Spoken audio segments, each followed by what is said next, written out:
Assalamualaikum warahmatullahi wabarakatuh. Alhamdulillah wassalatu wassalamu ala rasulillah sayyiduna Muhammad ibni Abdillah wa ala alihi wa sahbihi wa mawalah, amma ba'd. Yang selalu kami muliakan dan takdimi yaitu guru mursyidku, dan pula kepada guru-guru pembimbingku yang kami takdimi dan kami hormati, pun pula kepada para saudara-saudara, sedulur, teman, kawan, semuanya pemirsa pecinta ilmu di dalam channel Ahmad Zaki Sena ini dalam kajian ilmu tasawuf, jati diri, dan spiritual. Pada malam hari ini saya ada suatu pembahasan. Tapi sebelum saya akan memulai pembahasan itu dengan kerendahan hati untuk mengetuk hati para pecinta ilmu untuk like dan subscribe channel kami agar kita selalu terhubung dan untuk meramaikan khasanah keilmuan tasawuf, jati diri, dan ilmu spiritual tentunya. Oke, pada malam hari ini ada suatu pembahasan seperti ini. Kenapa di dalam surat Al-Ikhlas di dalamnya tidak menjelaskan tentang arti ikhlas, definisi ataupun ciri-cirinya tentang orang ikhlas? Itu pertanyaannya. Jadi kenapa dalam surat Al-Ikhlas tidak memberikan suatu pengertian atau definisi atau arti dari ikhlas itu? Itu suatu kajian dan saya akan menguraikan atau membahas tentang pertanyaan itu. Tapi kami semua di sini, saya pribadi dalam pembelajaran ya, namanya belajar kajian ilmu tasawuf, jati diri, dan spiritual. Semoga dari pembelajaran kajian ini kita diberikan rahmat oleh Allah, keberkahan oleh Kangjeng Nabi Muhammad dan para kekasih-kasihnya Allah. Oke. Kenapa dalam surat Al-Ikhlas itu di dalamnya itu tidak membahas arti dan definisi ikhlas? Karena ikhlas itu bukan untuk didefinisikan. Karena ikhlas itu bukan untuk dijelaskan secara tulisan. Itu hanya perwakilan atau penggambaran yang mewakilinya saja, bukan secara mutlak, bukan secara hakikat. Karena ikhlas itu adalah pekerjaan hati. Ikhlas itu adalah pekerjaan hati. Tidak ada yang tahu makomnya orang yang ikhlas dan tidak ikhlas kecuali Allah sendiri.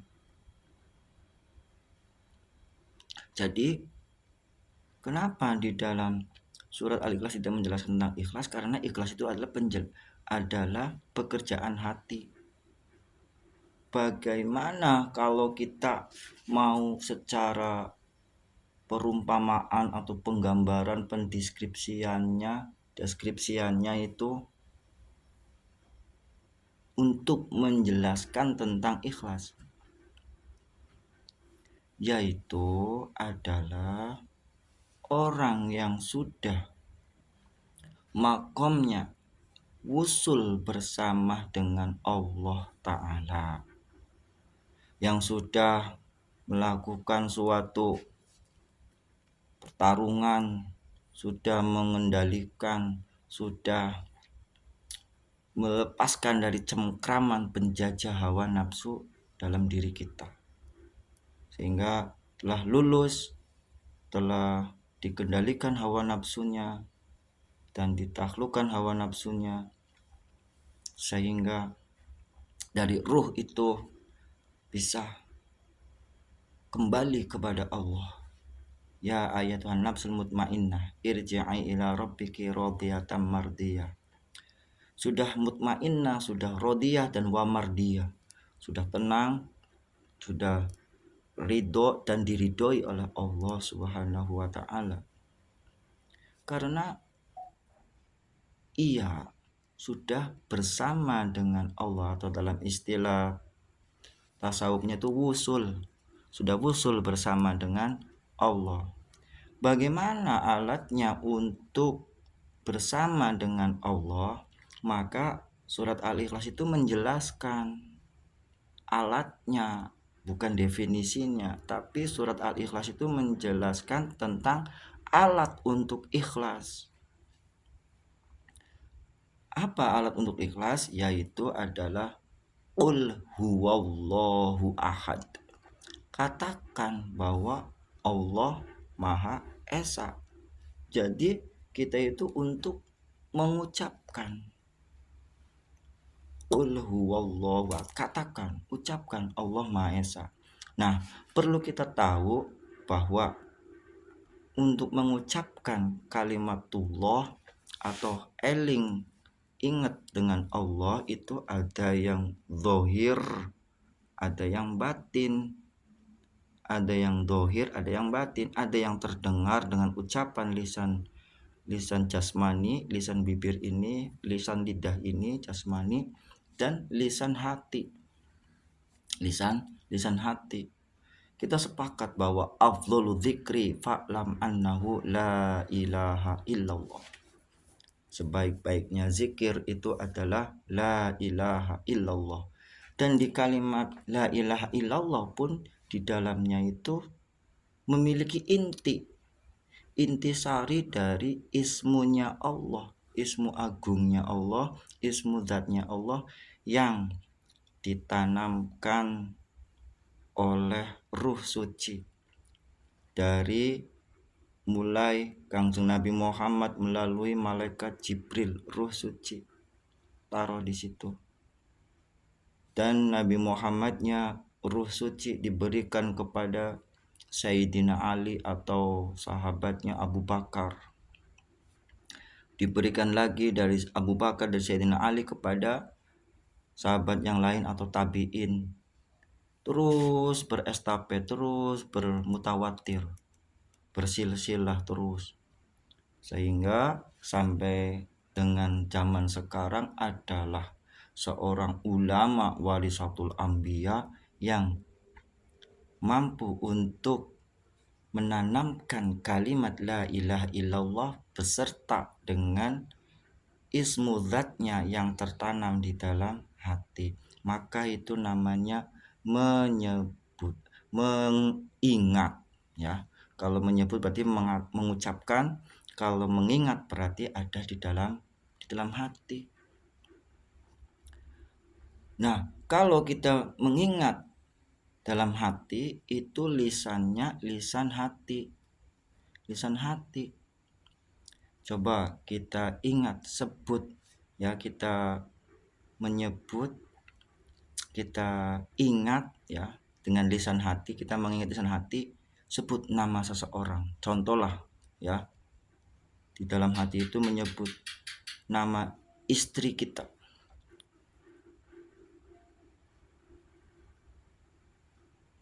Apakah dengan lisan mulut ini apa dengan lisan hati ini? Nah itulah yang namanya itu adalah lisan hati yang disuruh oleh guru pembimbing kita untuk dimasukkan ke dalam hati kita. Alatnya zikir ismu zat. Nah, sebagaimana dalam hadis Nabi Muhammad SAW, ana ingdadzonni wa ana ma'ahu idza dzakaroni. Saya tergantung sangkan hambanya, dan saya wa ana ma'ahu, dan saya bersama hambanya apabila hambanya mengingat aku. Jadi kalau seseorang berzikir kepada Allah dengan tingkatan hakul yakin, ya, dari ilmu yakin, ainul yakin sampai hakul yakin. Sampai hakul yakin berarti sudah menaklukkan hawa nafsunya, mengendalikan hawa nafsu yang ada di dalam latifah tujuh kita, sehingga bisa wusul bersama dengan Allah. Alatnya qul huwallahu ahad, mengatakan dan mengingat. Mengatakan melalui lewasan bibir yaitu zikir zahar, dan mengingat dengan zikir ismu dzat, intinya dari kalimat la ilaha illallah. La ilaha illallah kalami, la ilaha illallah hasni, waman qalaha dakhala hasni, waman dakhala hasni umina min adabi. La ilaha illallah itu adalah aku. La ilaha illallah adalah bentengku.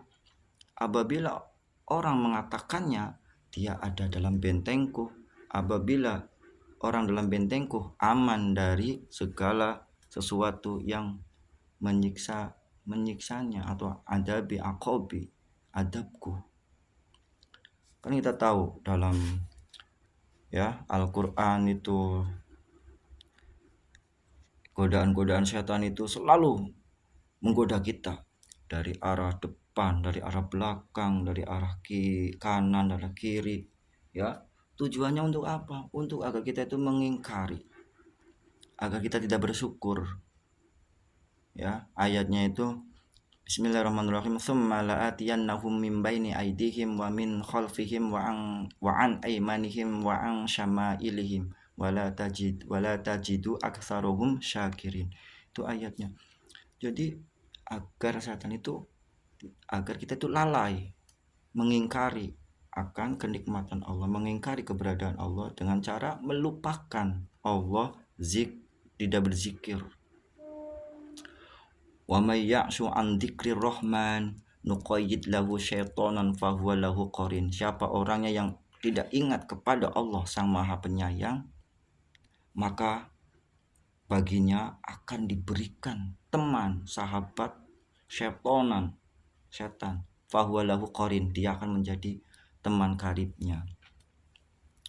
Jadi inti daripada ikhlas itu adalah orang yang selalu bersama Allah, alatnya zikir kepada Allah.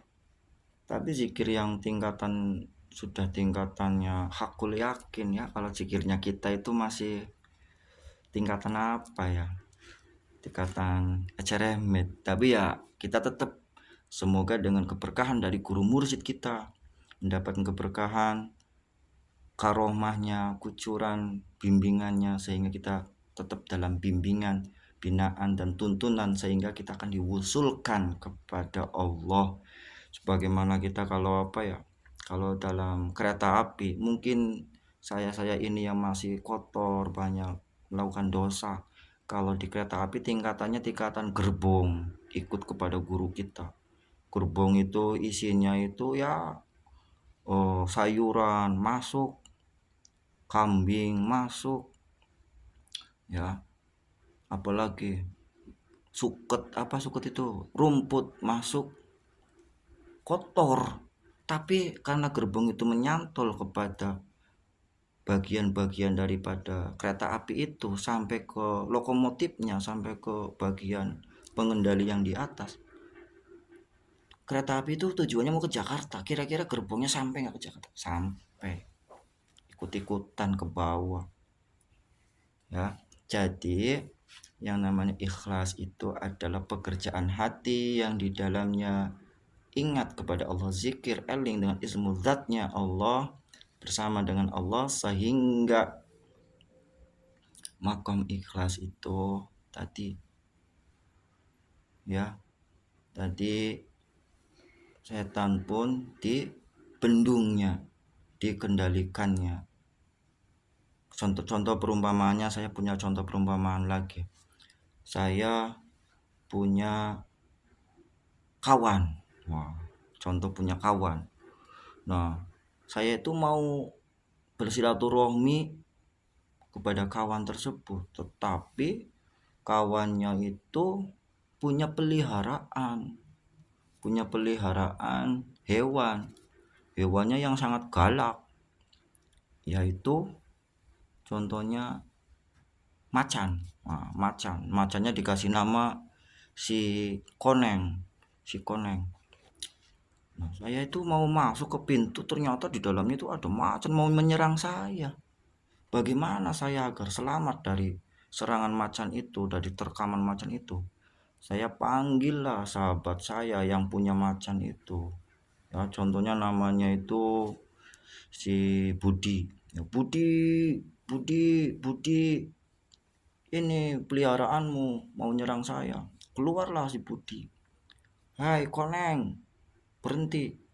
Jangan ganggu dia. Dia itu sahabat saya. Kira-kira si Koneng itu nurut nggak? Ah, si Koneng itu nurut nggak?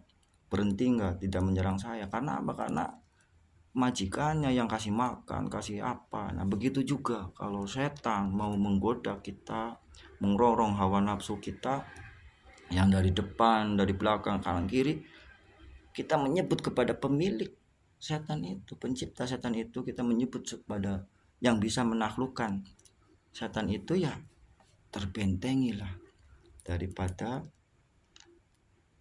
godaan-godaannya. Yang tadinya niatnya ria, dibentengi. Yang tadinya niatnya mau sombong, dibentengi. Yang tadinya niatnya mau takabur, mau sum'ah, ya dibentengi. Begitu. Jadi penjelasan tentang ikhlas itu seperti demikian. Kita bersama dengan Allah sehingga terbentengi daripada godaan-godaan setan yang selalu membuat suatu kemaksiatan menjadi keindahan dan kenikmatan. Sehingga ikhlas di dalamnya itu hati kita dipenuhi dengan cahaya-cahaya pancaran zikir yang intinya di dalamnya itu dipenuhi dengan kalimatullah atau ismu zatnya Allah. Kembali lagi kepada dalil yang qalbu mu'minun baitullah, ma fi qalbi ghairullah. Hasbi rabbi jalallah, ma fi qalbi ghairullah. Nur Muhammad sallallahu la ilaha illallah. Cukuplah Allah sebagai pelindungku. Apa yang ada dalam hatiku hanya diisi oleh Allah. Ma fi qalbi ghairullah. Dengan pancaran cahaya Nur Muhammad, Kanjeng Nabi Muhammad sebagai miftahul ma'rifah yang dihubungkan kepada guru mursyid kita untuk mengantarkan, sehingga dengan pancaran Nur Muhammad, syafaat Kanjeng Nabi Muhammad, sehingga kita diwusulkan oleh Allah dalam makom ikhlas. Semoga pengertian di sini, penjelasannya bisa dipahami, dan apabila ada salah mohon maaf. Ini hanya sekedar kajian ya. Saya udah ikhlas belum? Ya jauh mungkin ya. Ini hanya belajar saja. Mohon maaf atas segala kekurangannya. Assalamualaikum warahmatullahi wabarakatuh.